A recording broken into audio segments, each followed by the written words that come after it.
Əgər sən də işləməkdən və dünyadan yorulmusansa, İlahiyyatçı Rüfət Qarayevin İncilər, Elmin Qapısı və Mənəvi Səyahət kitabını elə indi İsra Nəşriyyatdan sifariş et. İstədiyin ünvana çatdırılsın. Mən Qurana ərəbcə, sonra Azərbaycanca tərcüməsi ilə qulaq asıram. Belə eləmək düzgündürmü?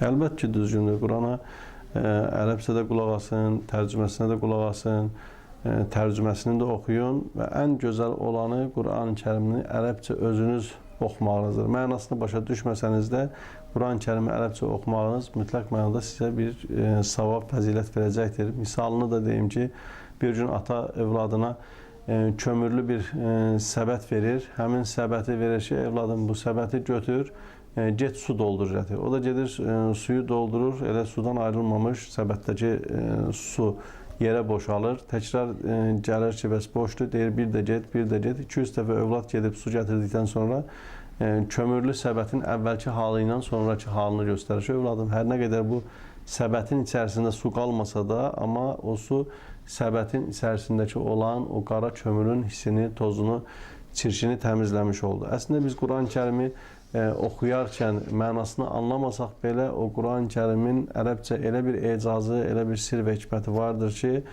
bizim kömürümüzü, hissimizi, pasımızı mütləq mənada təmizləmiş olur ki, Allah Rəsulullah buyurur ki, dəmir, mis necə paslanırsa onların cilaya ehtiyacı olur, insanların qəlbi də paslana bilir, qəlbin pasının aradan getməsi, qəlbin cilası Quran-ı Kərimi oxumaqdan keçir ki, biz gərək Quranı çox oxuyaq ki, o paslarımız, seçkilərimiz təmizlənsin və qəlb evimiz ilahi nurla dolmuş olsun.